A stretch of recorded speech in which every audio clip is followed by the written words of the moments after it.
Hello student, मैं एकता सिंह आप सभी का ज्ञान चैतन्य चैनल में बहुत बहुत स्वागत करती हूँ। आज के इस टॉपिक में हम राजनीति के पर्याय देखते हैं, साथ ही देखते हैं कुछ और महत्वपूर्ण पॉइंट। तो शुरू करते हैं आज का वीडियो।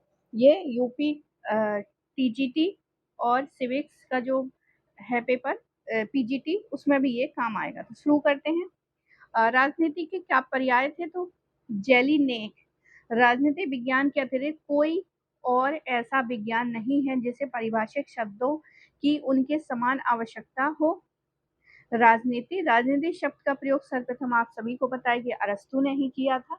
नगर राज्य संबंधी पुस्तक के शीर्षक के रूप में किया था। मतलब यहाँ पर अरस्तु ने एक किताब लिखी जिसका नाम था नगर राज्य, और उसी पुस्तक में ये जो राजनीति शब्द है, इस शब्द का प्रयोग किया अरस्तु ने। अब अरस्तु के बाद जो है जेलिनेक, सिजविक, हॉल्ट, जन डर्फ आदि ने भी राजनीतिक शब्द को ही अपनाया था। फेडरिक पोलाक ने राजनीति को दो भागों में बांटा, एक सैद्धांतिक और प्रयोगात्मक। मतलब सैद्धांतिक कि राजनीति के क्या सिद्धांत होंगे, और प्रयोगात्मक मतलब ऐसी राजनीति जो प्रयोग में ला सके। तो फेडरिक ने, पोलाक ने दो तरह की राजनीति को डिवाइड कर लिया।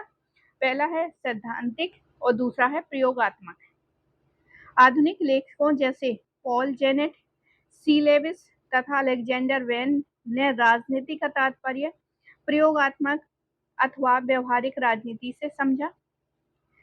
मैकेनी ने राजनीतिक शब्द को कला के अर्थ में प्रस्तुत किया। तो यहाँ पर एक मैकेनी है और जिन्होंने राजनीतिक शब्द को आर्ट कहा है। मतलब ये जो पॉलिटिक्स है ये भी एक आर्ट है। ये किसने कहा है? मैकेनी ने।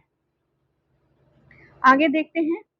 अब गार्नर के अनुसार राजनीतिक शब्द राज्य के क्रियाकलापों के उस भाग तक सीमित है जो दैनिक गतिविधियों के संचालन से संबंध रखता है। तो गार्नर क्या कह रहे हैं कि राजनीतिक शब्द का उन क्रियाकलापों से संबंधित है जो दैनिक गतिविधियों में संचालन से संबंध रखता है। ये किसका कथन हो गया? गार्नर का कथन हो गया।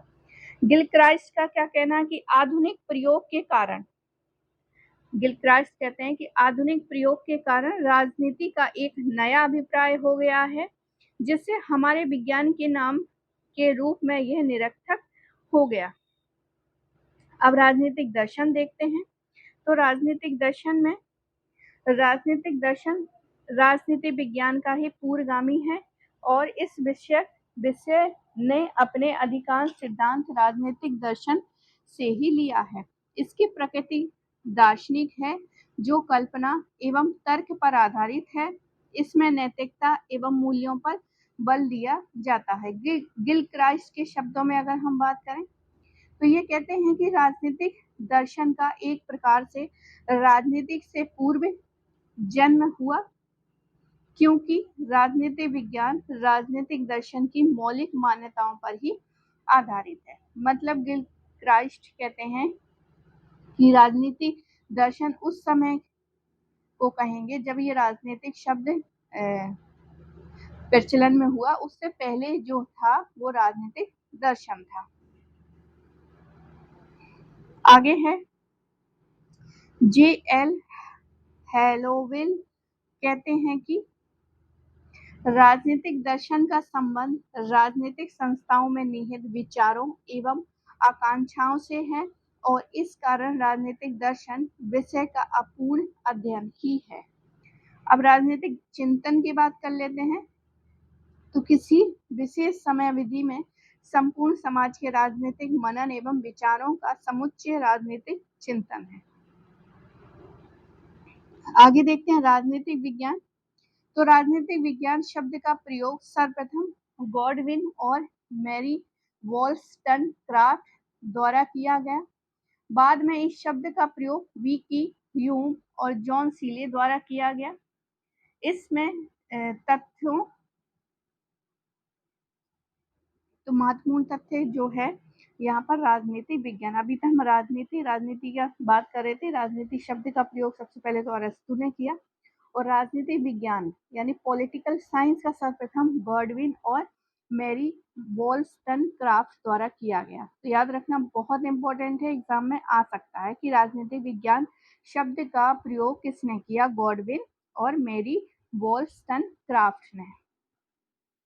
बाद में इस शब्द का प्रयोग विकी, ह्यूम और जॉन शीले के द्वारा प्रयुक्त किया जाने लगा। इसमें तथ्यों, अनुभवात्मक प्रयोग और विज्ञान को आधार माना जाता है। गिलक्राइस्ट के अनुसार विवेक और प्रचलन के दृष्टिकोण से राजनीतिक विज्ञान ही सर्वाधिक उचित नाम है। तो गिलक्राइस्ट का कहना है कि विवेक और प्रचलन की दृष्टि से राजनीतिक विज्ञान ही क्या है, सर्वाधिक उचित नाम है। आगे है यहाँ पे कुछ नोट दिया गया है, जैसे कि वान मोहल, हाल्टेजन, डर्फ, लेविस, गिडिगस ने राजनीति विज्ञान का बहुवचन के रूप में प्रयोग किया है। अब यहाँ पर राजनीति विज्ञान के क्षेत्र देखते हैं, तो ये हम अगले वीडियो में करेंगे। तो आई होप आपको ये छोटा सा वीडियो पसंद आया होगा। पसंद आया तो प्लीज लाइक करें, शेयर करें। पूरा वीडियो देखने के लिए आप सभी का बहुत बहुत धन्यवाद।